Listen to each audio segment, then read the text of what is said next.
Tristan, thank you for talking with me. Let's start at the very beginning. Where and when were you born? I was born in Guam, actually, the Pacific Island, in 1999, What month and date? Because I'm interested in your astrological sign. September 19th. I'm a So Virgo. you are a Virgo Libra, Yeah, but more Virgo? more Virgo, I believe. Yeah. And when I think of Virgos, I think of kind, loving, talkative, sensitive. Does that apply to you or not? Um, I'm not very talkative usually, but the other ones generally apply, I think. Was your dad in the military? Is that why you were in Guam? Yeah, exactly. My dad was Navy. And how long were you there? I was there for about 2 years, and then we moved to San Diego, and then to Monterey, up about an hour north of San Francisco, and then back down to San Diego. And then I went to high school just south of DC Hmm. in Northern Virginia. Hmm. Monterey is a language school. Was your dad Yes. studying language? What languages did he learn? Or language? Um, I believe it was Chinese at the time. Mandarin. Yes, Mandarin. Cool. He's currently in Southeast Asia. He's currently in Laos. So he's still in the military. No, he retired about 5 years ago, and his last post was Singapore, and then he got a job in Laos after that. Hmm. But he spent 5 years in Singapore. And were you in Singapore or Laos to I live? have been, but I was not there when he was stationed there. Hmm. My mom and dad got divorced when I was 11, 12. Hmm. Singapore has the best airport in the world. Do you agree with that? Absolutely. Hands down. Butterfly, live butterflies, free movie theater, sleeping place. Yeah. By the time you actually get to baggage claim, your bag's already out. You don't have to wait. Um, I'm just reading Warren Farrell's book about the boy crisis, and he says that boys are not doing as well as girls in terms of education or mental health, and he puts a lot of focus on not having dad involved. So I Hmm. wonder how it affected you to have your parents divorced when you were 11, and how they arranged going back and forth, mom's house, dad's house, kind of thing. So I primarily was in my mom's house when my parents got divorced. My dad moved. It was probably a year and a half or 2 years after they got divorced. He moved to Singapore. So there was a span of 5 years that we lived on opposite sides of the planet. Um, as far as how it affected me, I'm not super sure necessarily because I don't really have a reference point as to like what it would have been otherwise. But there was definitely a lack of father figures in my life for a little while, certainly, especially kind of between the ages of like 12 and 15. Um, and that I think was definitely had a negative impact on my life overall. I wasn't necessarily doing super well in school and things like that. And then did your mom remarry when you were 15? No, my mom's still single. It was more just like I had some male teachers that kind of filled that role a little bit and things like that. In your preface to Jack Cameron's book for boys, you said that in middle school there's really very clear message to be a man, don't, and you didn't say, but I'm assuming don't be like a girl, don't be a sissy, don't be weak, don't be vulnerable, but why don't To a certain extent, yes. Sorry, finish your question. I the interrupted. no, yeah, my question was what were the don'ts? Gotcha. Okay. It's a lot of don't be emotional, don't be vulnerable, because those things are seen as weaknesses in men a lot by other men and by women. It's it's a very clear message from ooh, really, I'd say like 8 or 10. It's a very, very early. There, there's a specific point in kind of where was it? It was second grade. Was kind of the first point where one of my teachers, ceased to treat me as a child and treated me more as like a male adult, and that was kind of shocking to me at the time. But it was like it's almost like a little traumatic moment of sorts in my psyche. It's just like it's a very, very clear memory of that happening, and it kind of continues to happen as you grow up. And What does that mean? Like you don't cry, big boys don't cry, or what does it actually mean? Treat you like a male adult? yeah, it was. How do I describe this? It was a moment of like you are being too emotional and like figure it out. Stop sitting there crying. Like do something about it. Which on the one hand is something that I think every child needs to learn at some point in their lives, right? That it is always going like the way forward is to do something about the problem that you have in front of you, right? But at the same time, there's an emphasis on suppressing the emotional side, and that your emotions are not productive and they're not going to get you anywhere. And to a certain extent, within broader society, I don't necessarily think that that advice is wrong. I don't think that my emotions get me anywhere in society.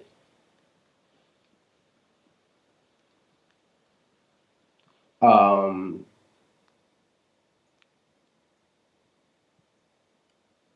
I no, it's kind of tangential. Yeah.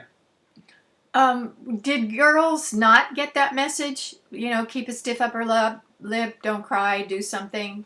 He hits No, you, not hit at him all. back. So there really was a gender difference. Yeah, absolutely. Okay. Um, so where did you go to after high school? Did you go on to university? What's your educational path? So I've gone through some college. I don't have a degree at present. I spent about a year after high school working with other artists in the area that I had met, and so I was doing some work for them, and I was doing some like studio type work at a couple of local studios and things like that. So I was doing things like loading and unloading kilns and mixing glazes and things like that. Um, and so I spent about a year doing that, and then I went to school in North Carolina, um, and that didn't really pan out. The professor and I did not have a positive relationship, and she was the professor for like basically half of my classes, and so it was not necessarily a place that I wanted to keep myself, and so that was about 2 years ago. Were you going to major in And art? Was that your studio art? yeah, it was ceramics. Um, and I'm actually at present I have a couple of applications out to other schools, so I am looking to go back to school. But since that point, I've been an apprentice for a potter in this area, so I work for him 2 days a week. and I have a studio out on his land, and we fire his kiln. And then there are 3 other artists that I work for at the moment as well. And how did you fall in love with ceramics? They didn't offer it as a course, did they, in high school?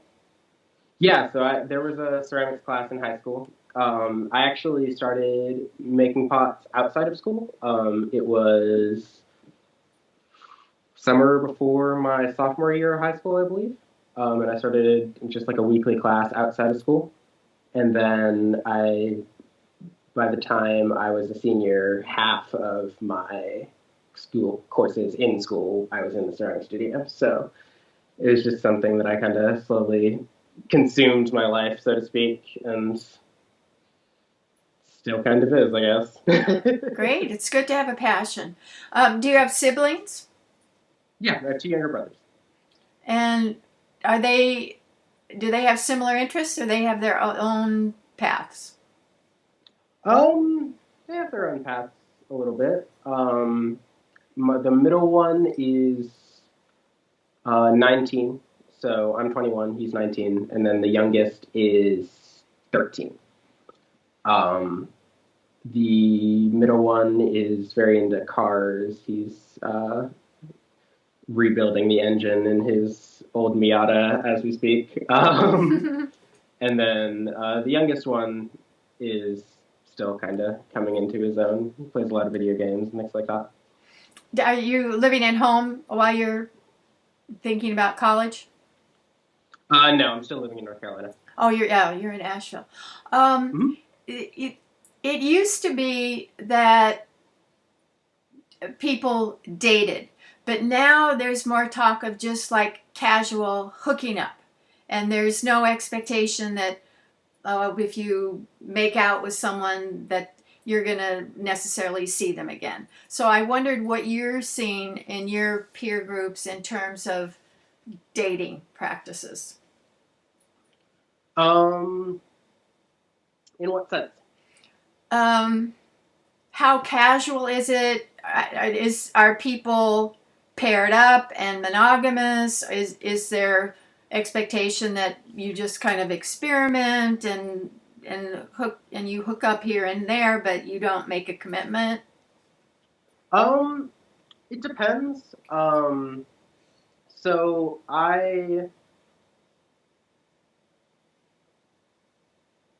in a lot of my straight friends, I see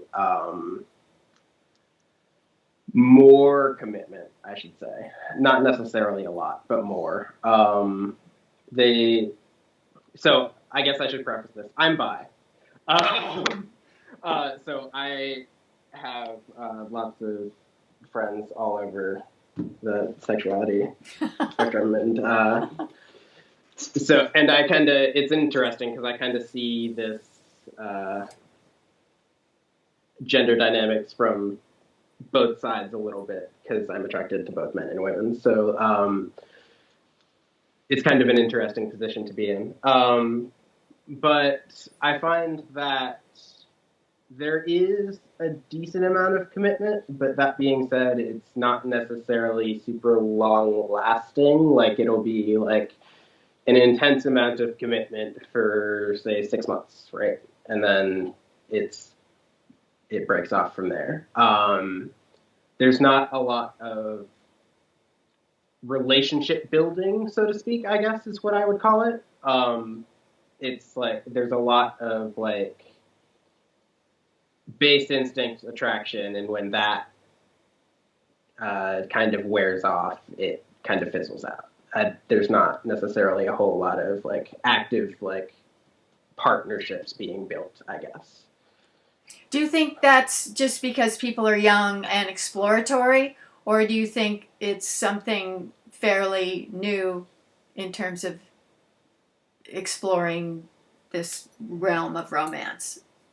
I think it's definitely part of it. I definitely wouldn't discount that a lot of my peers are younger. Um, but that being said, I don't necessarily foresee my peers kind of like getting it together and getting married, I guess. And not necessarily that that's something that I necessarily even advocate for, but uh, I don't necessarily see like traditional long-term monogamy being a vast success in my generation, I guess. And again, is that just because you're young and that's natural, or is it because values have changed or priorities have changed? Um, I think it's both. I think that it's partially us being young currently, but I don't think that that's going to change. I think that those values are going to hold, I guess. Hmm. It, the Um, their marriage rates are down, mhm, divorce rates are down, so fewer mhm. and people are getting married later. I think the average age is late 20s to get married. So Yeah, sounds about right. yeah, so things there's not as much emphasis on. Did you make your cut? This is a friend of mine, Oh, actually. okay. But We'll see yours later. yeah, Um, yeah. So in other words, so what are people if they're not looking for commitment and working through personal growth stuff? Then are they just looking to have fun? Is that the priority, or what about you? What do you look for uh, in a relationship? fun's definitely an aspect of it. I think there's a lot of blowing off steam, so to speak, as well. It's kind of there's a lot of stressors in everyday life, and those are sex is a good outlet for that. Um, as far as me personally, I am not opposed to long-term relationships, but I am not necessarily actively looking either. It's I've kind of accepted that I do not necessarily embody what society values in like the male role of a long-term relationship, and that's okay. And that I don't necessarily have a problem with that. Does And that that just mean that you're probably not going to be a rich potter, or what are the other aspects of being non-traditional besides not being a guy in a suit? um I probably I have opted to take a life path that's not going to make me very financially well off. That's for sure. Um, there's also a certain aspect of like I don't want kids. I have no real desire to get married. Not necessarily because I am opposed to commitment or like I could easily we'll put it this way. I could easily see myself being with one person for the rest of my life. I don't think that that is outlandish to me, but I don't accept the need for marriage. I guess I don't accept the need for a religious institution and or the state to stamp my relationship and say, yep, that's official. Um, so that being said, there are many people who see that and be like, oh, he's afraid of commitment. Whereas like, not really, but it, Yeah, you're just not interested in having a third party involved in your commitment. That makes right. sense. Um, I, do you see any patterns in terms of being with a woman, being in a relationship with a man? Since you've done both, you have kind of a cool Yeah. perspective. Um, I don't want to go into generalizations because that's not fair. But do you see any differences in how you behave or your partner behaves or the issues? What comes up if you're with a man or with your woman? Um, I generally find,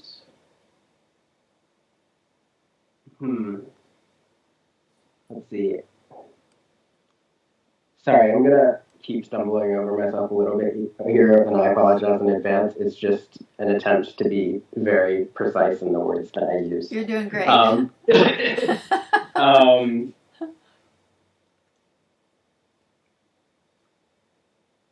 I generally courtship, I guess, for lack of a better word, but like the act of wooing someone, I guess, so to Flirting. speak. Yeah, exactly. That seems to be more important for women. I find that relationships with men are easier in that sense, where like it's all right, you're attracted to me and I'm attracted to you, and that's clear, and we don't need to like go through all of this BS to like prove it to each other. We see it, and it is what it is. Whereas in relationships with women, it seems to be like there's a lot more kind of flirting and courtship and like that kind of more build up, I guess. Yeah. Which can be fun. Yeah, it's a double-edged sword. What's double-edged? It's more work. Yeah. I don't necessarily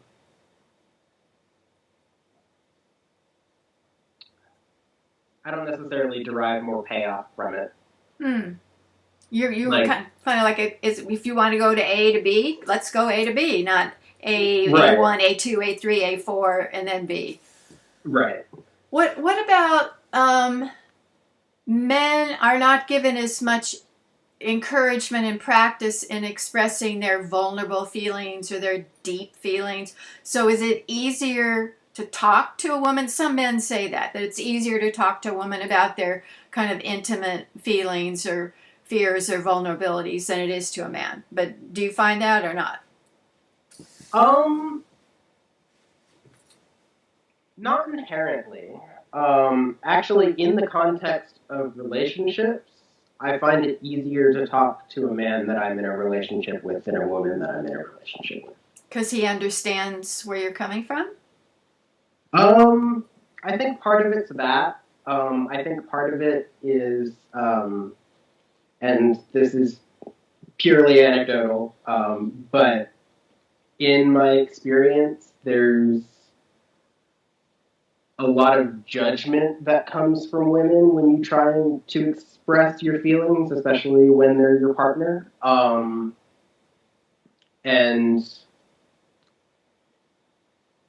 I think that has kind of, it's been an ever-present theme, and so it has kind of turned me off from being overly expressive to female partners in my life. Can you think of an example where you said something to a woman and felt judged? An example would help get a feel for this. Yeah. So, here, let's see. It's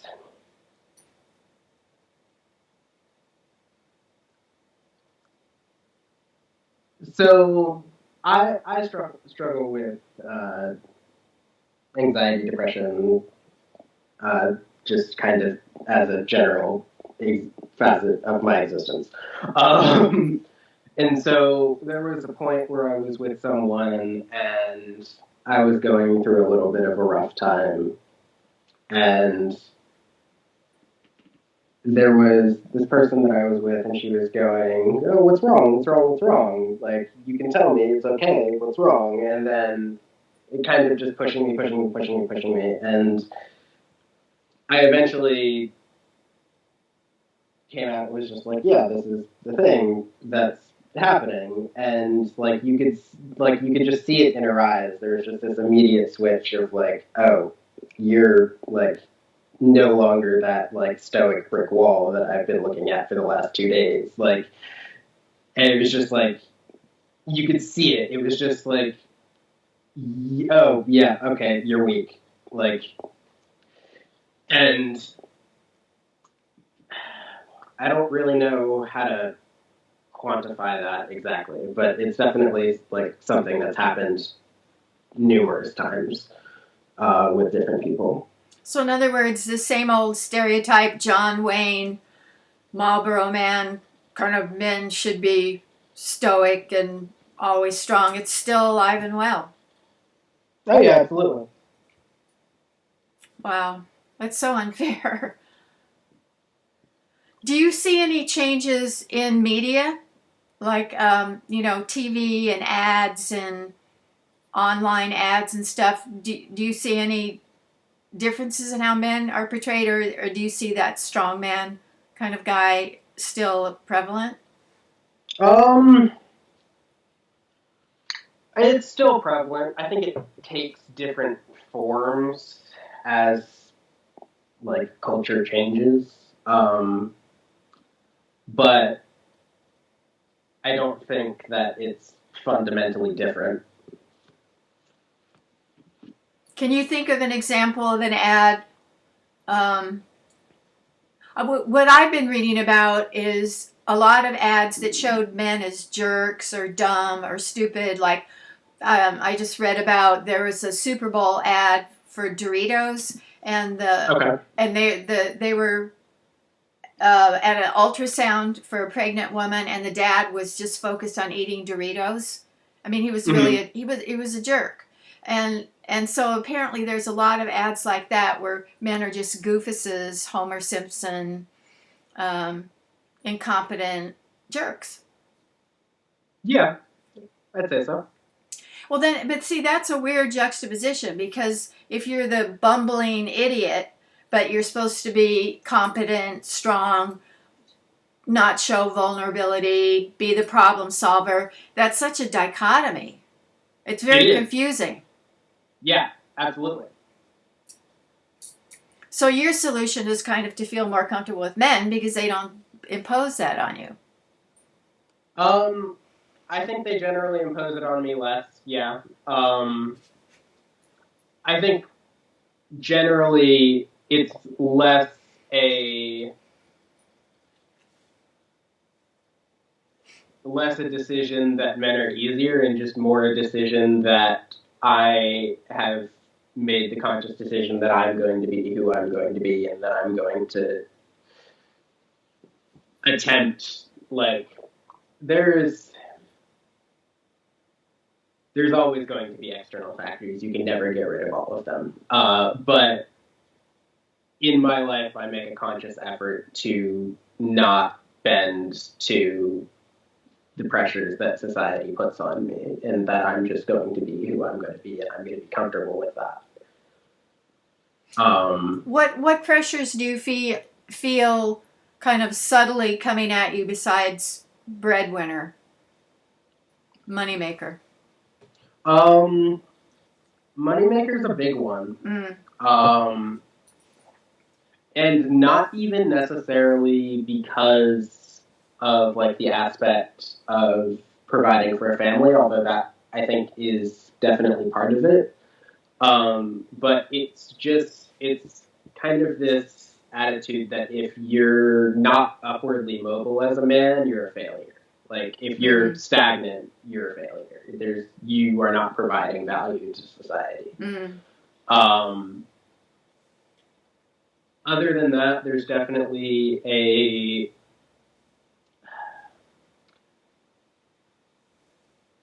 pressure to. There's this really interesting thing, and I'm not exactly. I don't know exactly how to quantify this, but I'm going to try. There's as a bi man, there's this interesting thing that I've seen a lot, where I will be flirting with a woman, and we'll be having a fine time, and they'll find out that I'm bi because it's something I'm generally like. It's not something that I try and hide. It's not, and they're immediately turned off. Um, and they go, "Oh, you're gay?" No. But that's the perception, is like, if you're not purely obsessed with women and you also are attracted to men, then you must be gay. It's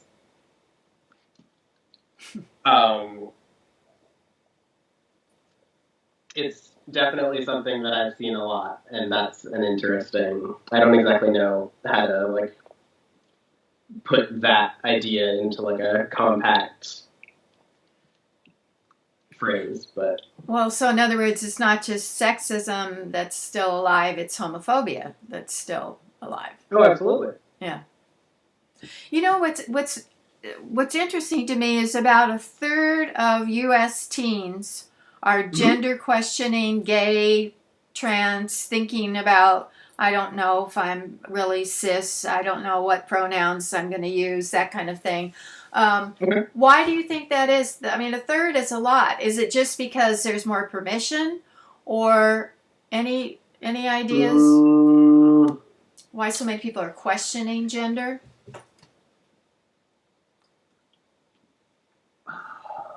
I think, funnily enough, this is going to sound like an oxymoron, but I think it's two things simultaneously, and they're polar opposites. So I think on the one hand, the door has been opened, so to speak, that there is a little bit more room, especially within within peer groups. There's a little bit more room to explore that sort of thing. I think also, broadly speaking, there's a lot of pressure that is put on men and women specifically to be whatever the idealized version of men and women is. So I think that a lot of people see those stereotypes and those pressures that are put upon men and women, and they are trying to find a way to escape it, so to speak, right? So if you identify as queer and not, even if you use he, him pronouns, right? And you are, for all intents and purposes, identify as male within broader society. If you identify as queer, it's almost a way of sidestepping the, like, all of those pressures that are placed upon men as a whole or women as a whole. Like, because you're no longer squarely in that box. Ah, interesting. Also, there's an kind of parallel increase. I'm not suggesting they have anything to do with each other, but increasing anxiety and depression of young people, and especially with girls, and especially anxiety. And I wonder if that's simply because boys aren't given permission to say I'm anxious and depressed, not because, as you say, it's seen as a weakness, or maybe I think that's definitely part of it. Any other thoughts about why more people, adolescents, are anxious and depressed? I think that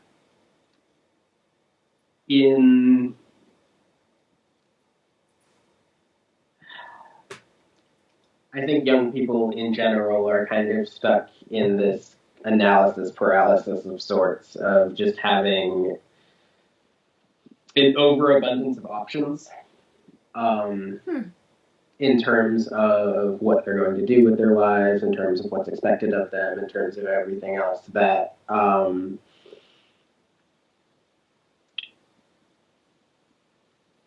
it's stressful. It's like there's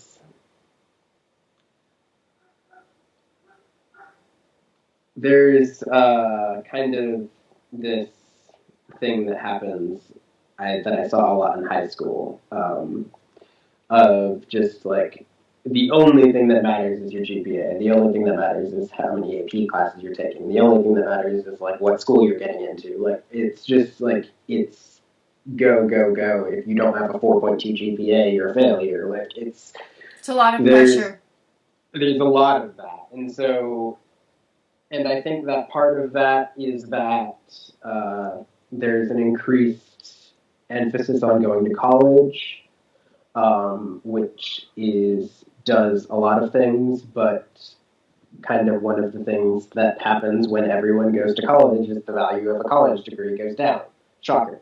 And so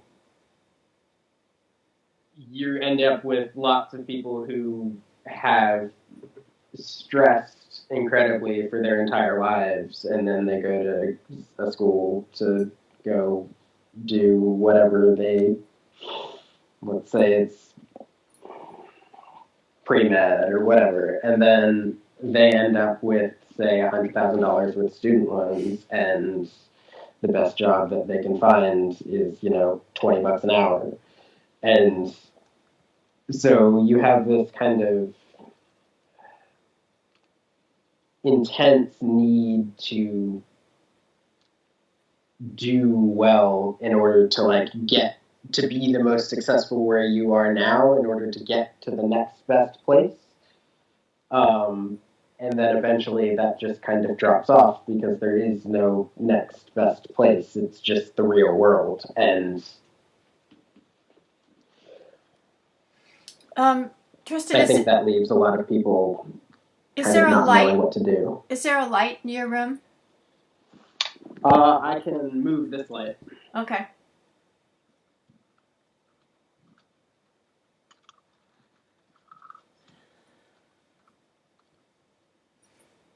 Sorry about that. No, don't be sorry. Matter. Thank you.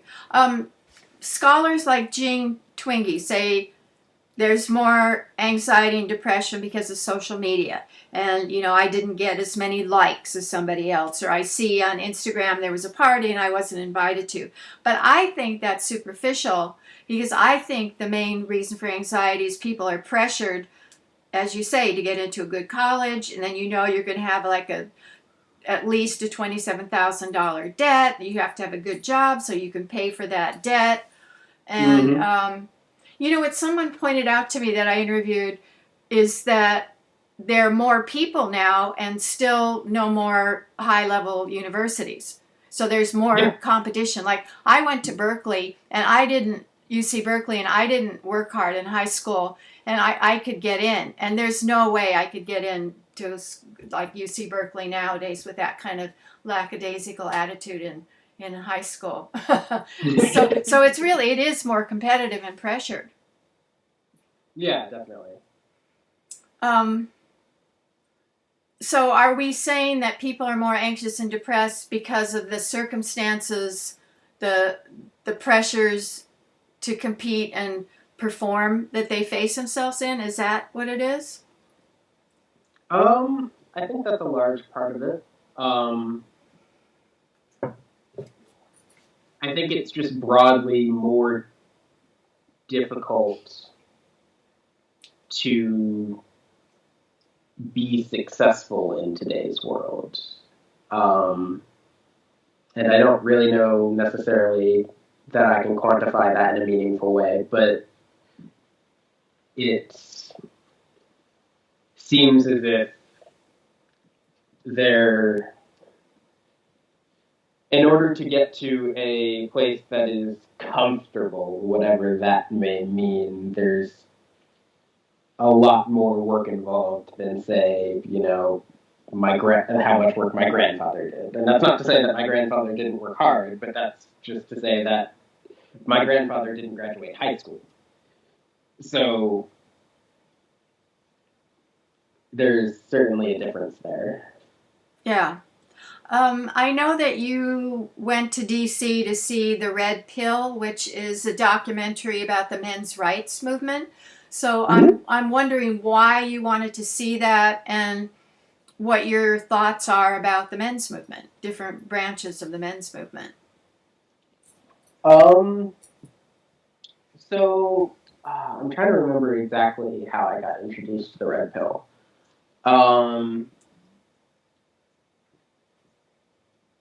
I believe it was. I think you were 17, maybe at the time. You were a teenager. I was 17. Yeah. Because it was my senior year of high school.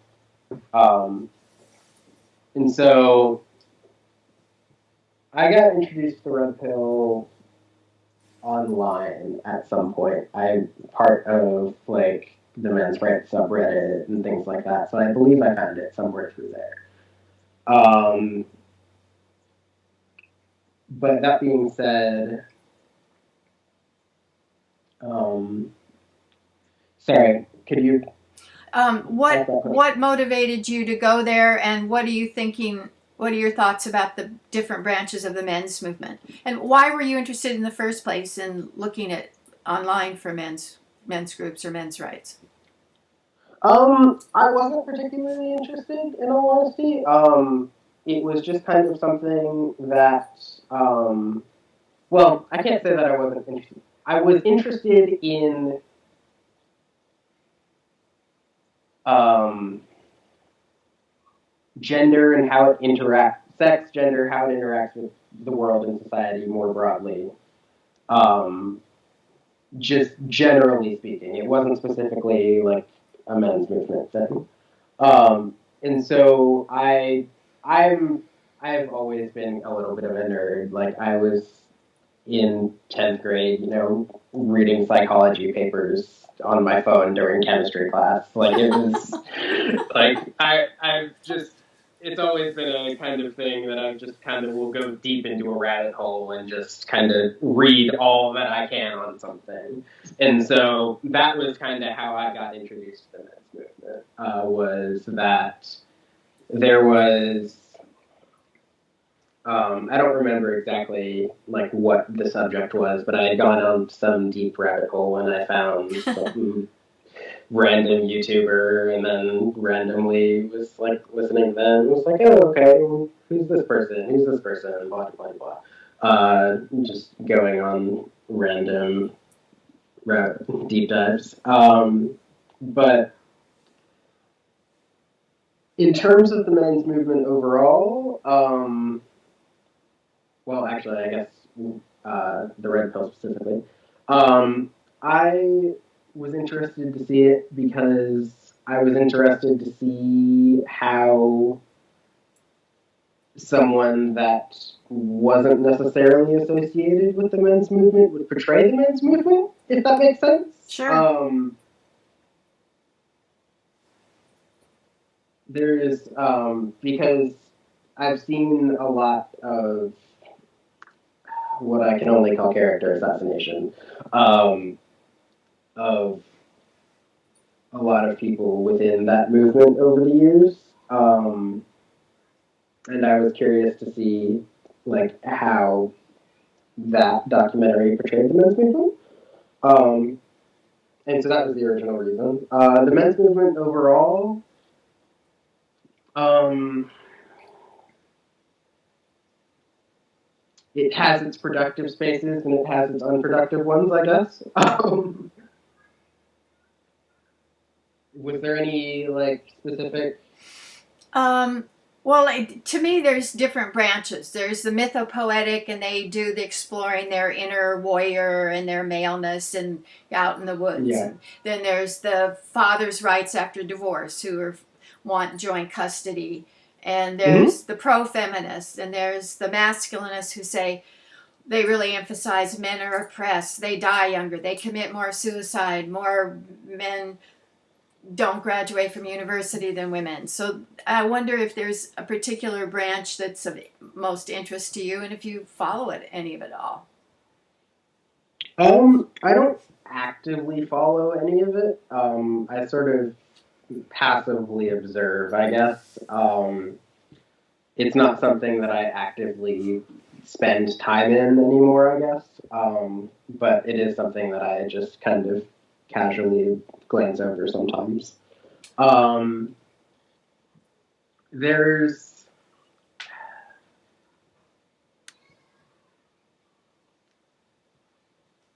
I don't necessarily think that like the mythopoetic aspect of the men's movement is all that productive. Um, but by that same token, I'm also a proponent of people doing whatever works for them, so long as it doesn't hurt anyone else. So if it works for those people, then that's great for them. But I don't necessarily identify with it.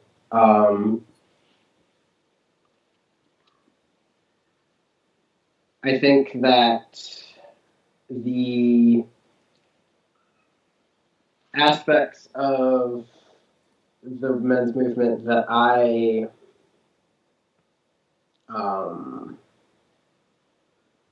tend to like lean towards most, I guess, are those that like fall into the father's rights camp.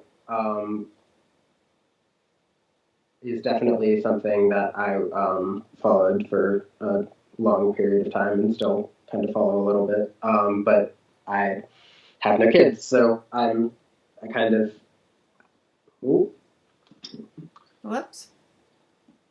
Oh, sorry, I'm just getting a phone call. Here, we're just gonna decline that. There we go. So, but your father, did he have to struggle with custody, or I mean, was it an issue for him, or they just agreed how you guys would do? My father gave up custody.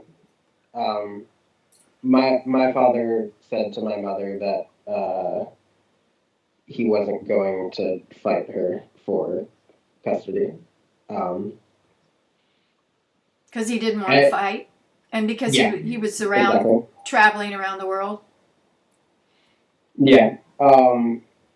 And actually, if I remember correctly, the wording that he used was that he wanted custody, but that he was not going to fight for it. I don't even necessarily think that it was because he was traveling or anything like that. I think he just didn't want to fight. Do you wish that he had fought? No, I think it would have been ugly and the results would have been the same. You know, sometimes in single mom households, the oldest son ends up kind of being the substitute dad figure. Yeah. Do you think that happened with you? Yeah, definitely to a certain extent. And was that a burden, or was that something you're willing to take on?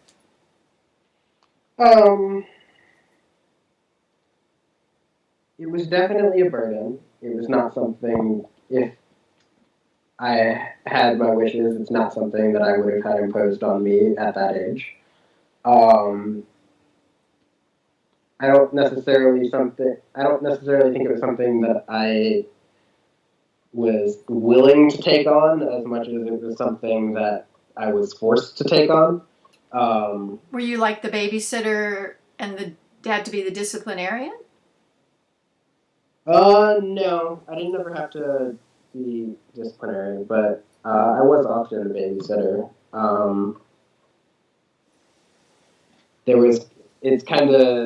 There's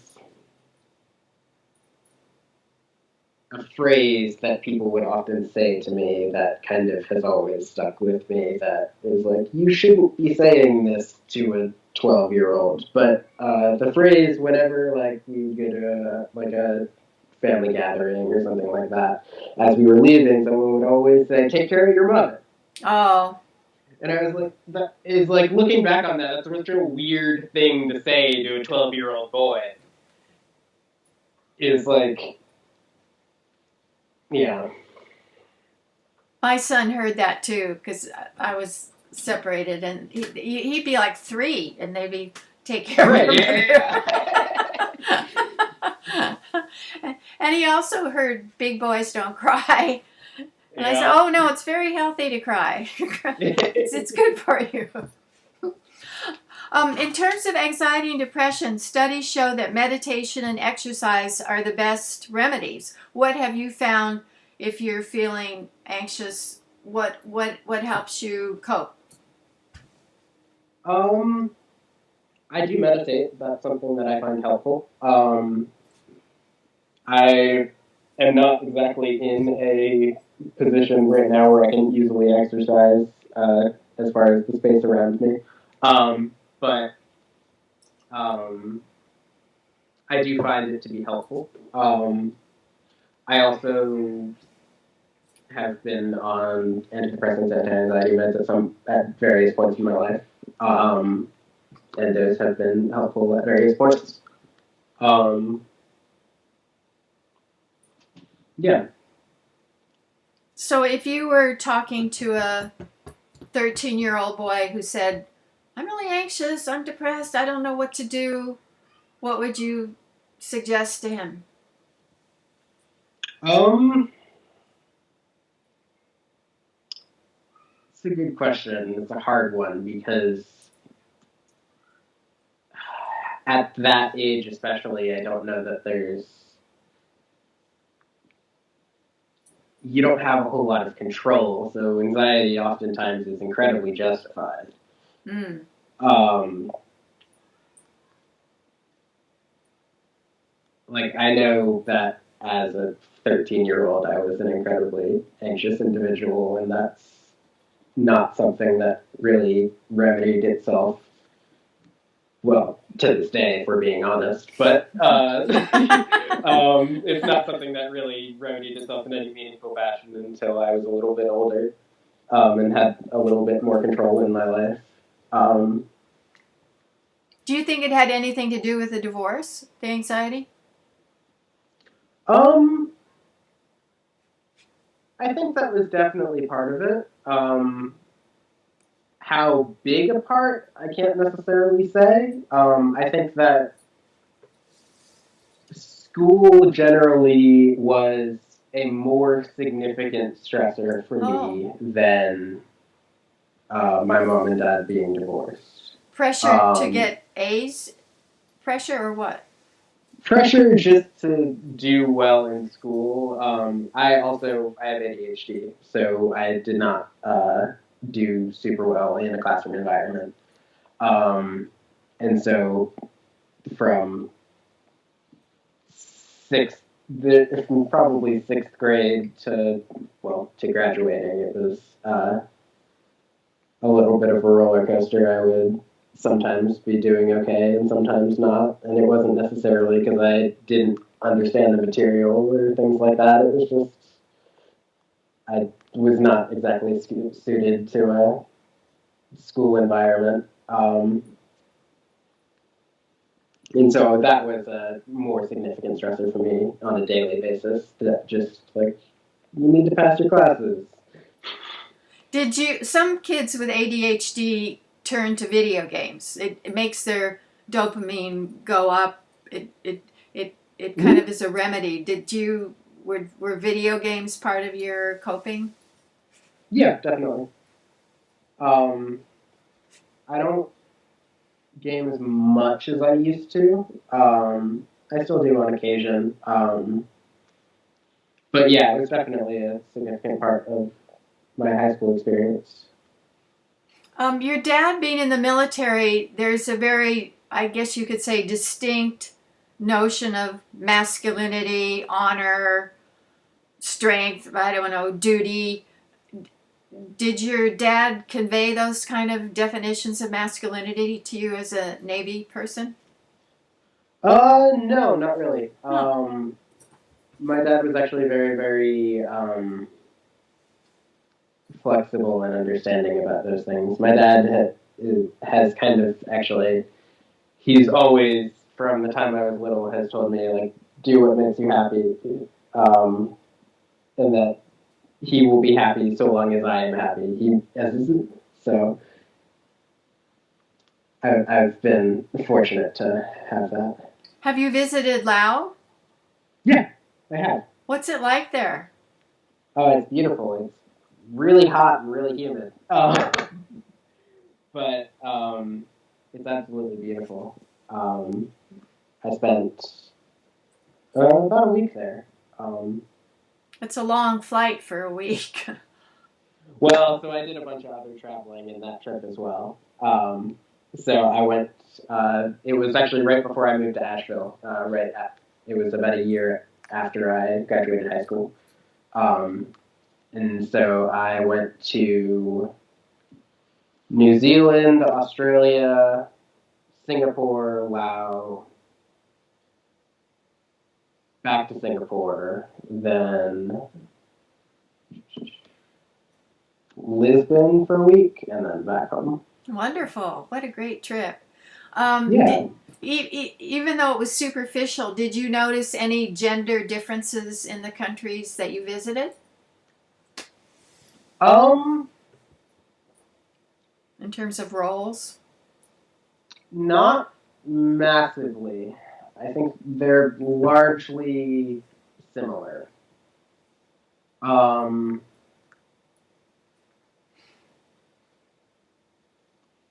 Singapore is a little more conservative. Very conservative. Yeah.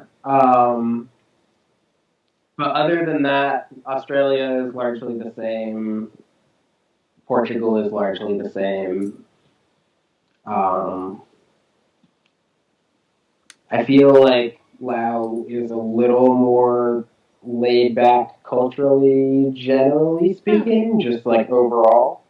Um, but also they're very, very similar. Because what I think of is that because of American frontier, go west, young man, Horatio Alger, rugged individualism, that there may be Mm-hmm. more separation, more emphasis on men being men and big boys don't cry, and you pull your, well, kind of a Trumpian, I guess, kind of view of manhood that other countries don't have that extreme. But that maybe I'm wrong. That hasn't been my experience. What do you think? Speaking of Trump, is the legacy? What did we learn from him? Did we learn that men who act like him get elected president, or did we learn that men who act like him are disgusting? Or what do you see as his legacy for in terms of men's roles? Um, I guess I don't really think about Trump in terms of men's roles, Oh gosh. honestly. I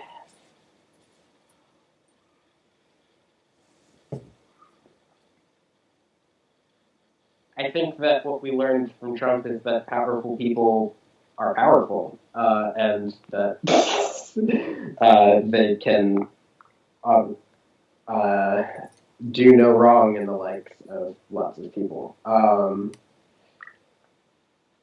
And does But powerful mean rich, or it means being president,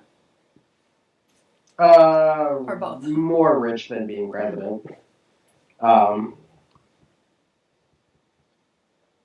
a billionaire in this country would have more uh, sway in this country's political system than a president who was, making 100 grand a year. Okay. I want to go back to the boys and education. We mentioned that around the world, except sub-Saharan Africa, more girls graduate from university, and Mm-hmm. that's a big issue. I mean, because university is a pipeline to so many positions of influence, and so I Mm-hmm. would love to hear why you think more women are graduating from university. Um, I am not sure precisely.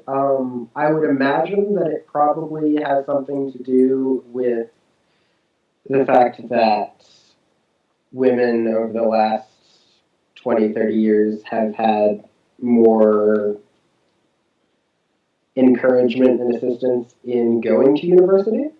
Um, and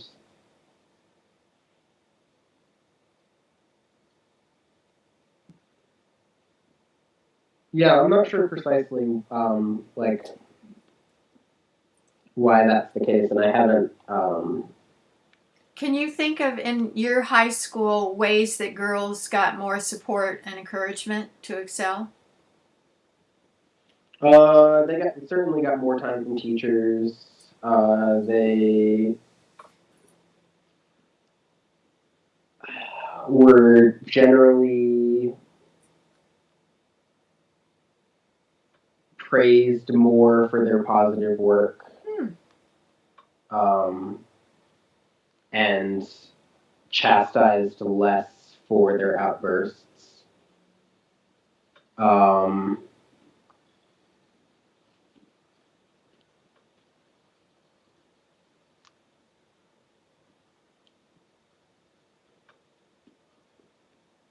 yeah. You know, studies used to show that a girl would say something and the teacher would go, uh-huh. And a boy would say something, the teacher said, well, tell me more about this. Why did you think about that?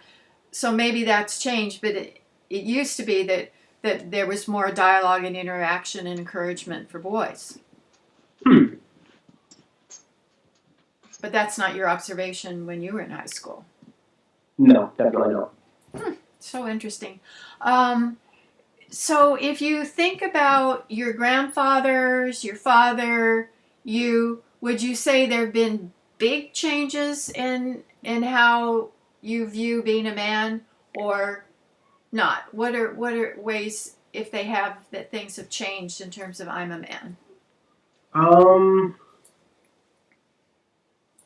I don't think that they've changed massively societally speaking. Um, and what I mean by that is like purely in terms of like what society and culture expects of you as a man. I don't think that that has massively changed. I think that things have changed in the sense that my grandfather was a successful businessman and he didn't go to school past the age of like 12. And that was a viable path for him to become successful. And that if I had left school at the age of 12, there's no way that that was going to happen. And so there's more pressure in the sense that it is more difficult to achieve the same goals. But I don't think that the goals are fundamentally different. That, I think that really summarizes it. Yeah. And then that leads to the depression and anxiety piece. Yeah, absolutely. I wonder how, more boys are being diagnosed with being on the autism spectrum. I wonder how that ties in with all of this. I don't know. Is there anything else that you'd like us to think about in terms of relationships between men and women, men and men, women and women, gender roles?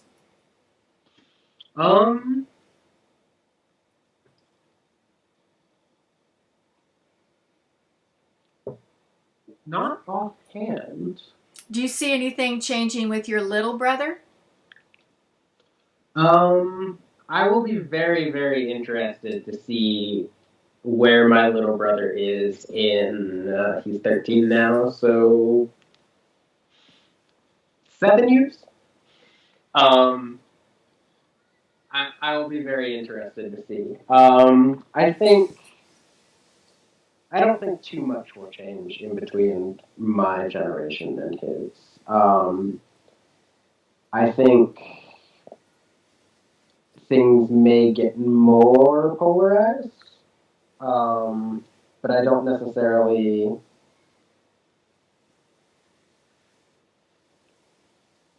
think that things will fundamentally change.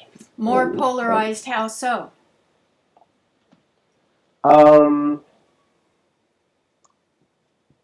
I find that in my social circles, men and women generally do not get along. Wow.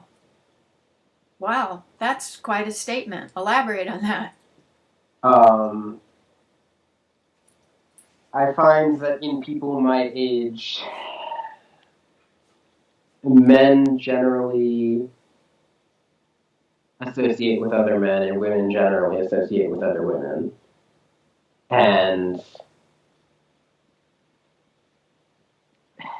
it's the statement of they will often love each other, but they don't really like each other. So the opposite sex is just for sex. Right. And I think that's like part of the whole like promiscuity thing is that like the kind of lack of desire to be in a long-term relationship with the opposite sex, because I think that men and women often generalize each other's tendencies in a negative light.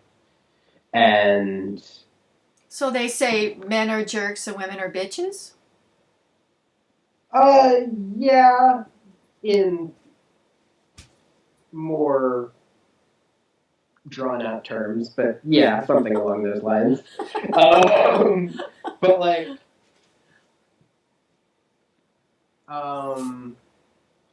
and a lot of that really just breaks down to like fundamental differences in communication styles, I think, more than anything else. But people don't necessarily want to do the work that comes with communicating with someone who doesn't necessarily communicate in all the same ways that you do. So it's with a lack of desire to do the work and with kind of just people generalizing more and more and more, I think I've definitely seen that people around my age stick to their own gender more often than not when it How comes would you to. characterize these different communication styles? Um,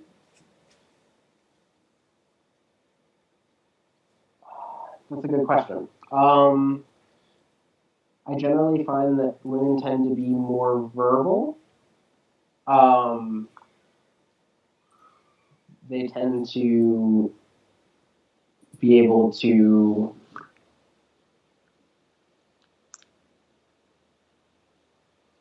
They tend to be okay. So women generally tend to be more verbal, but also tend to be less direct.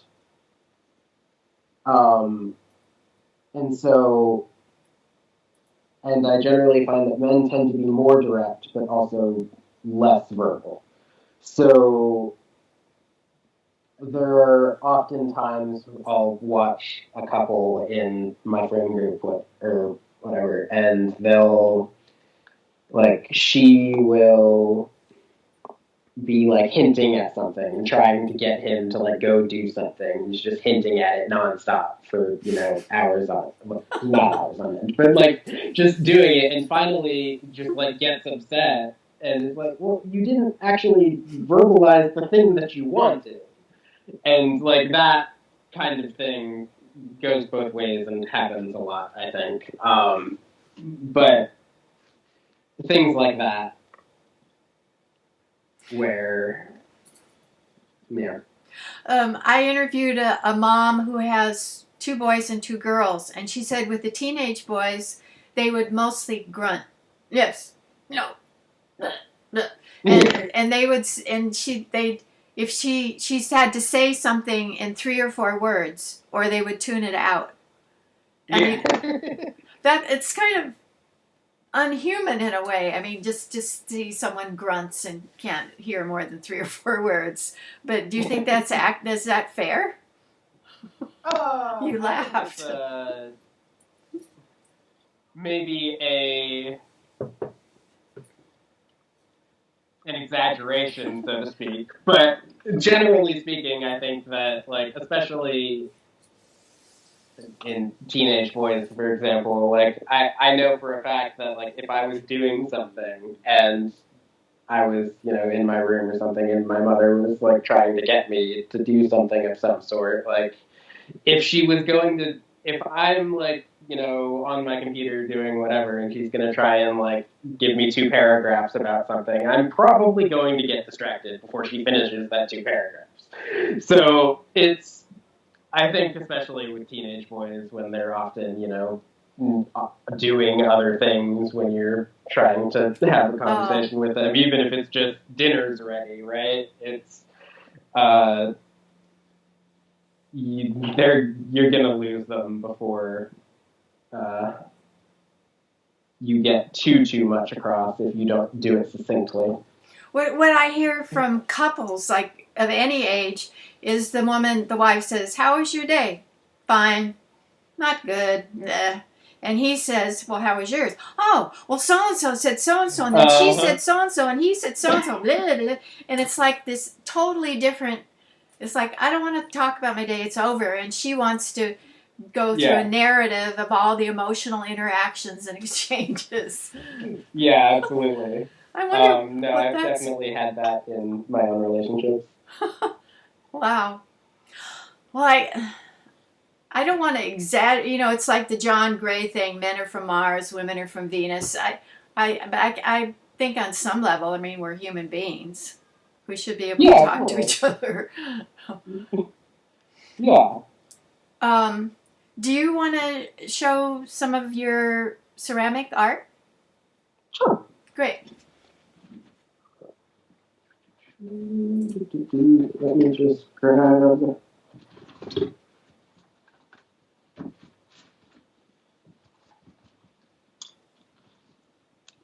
Oh, maybe a little.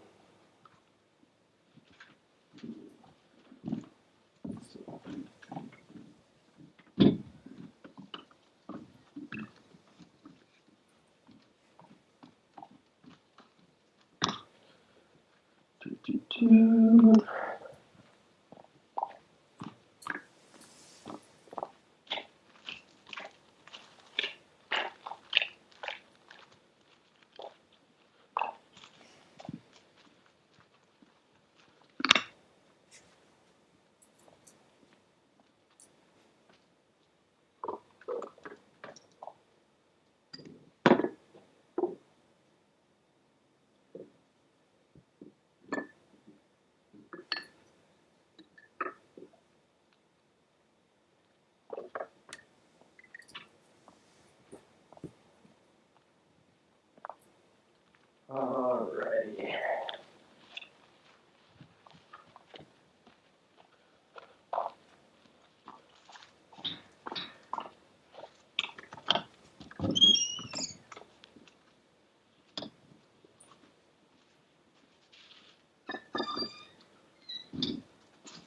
So this is my studio. It's a little bit of a mess at the moment. Studios always are. Let's see.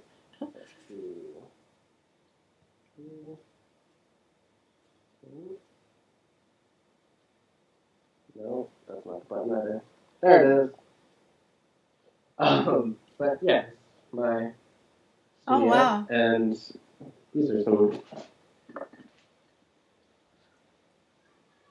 Oh, they're really So Japanesey. all of the pots that I make are wood fired.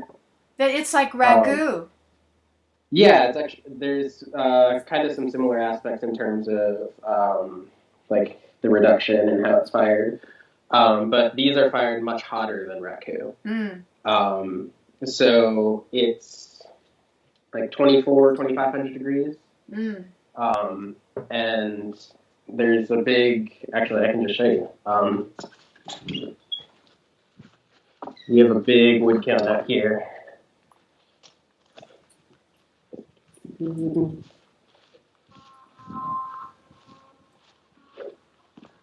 That's a donkey. How come? It just lives over the hill. Oh, wow.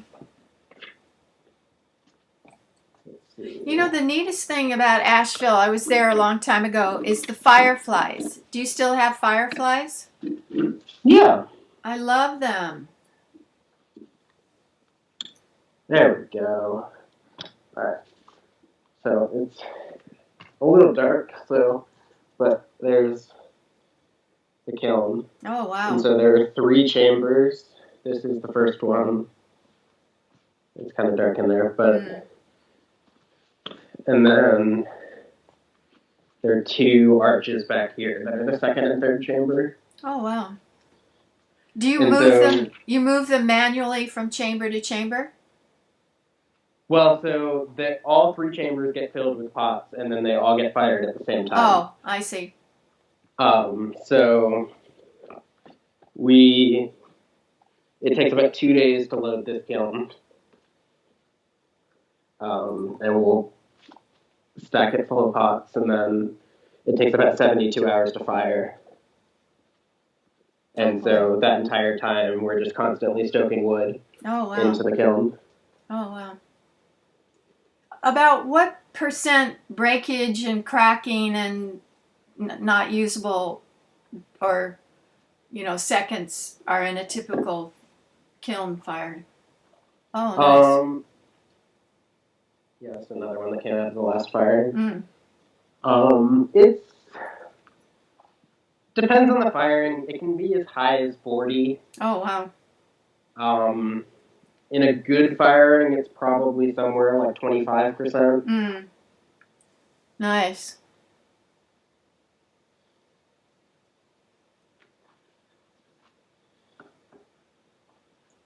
But it varies highly.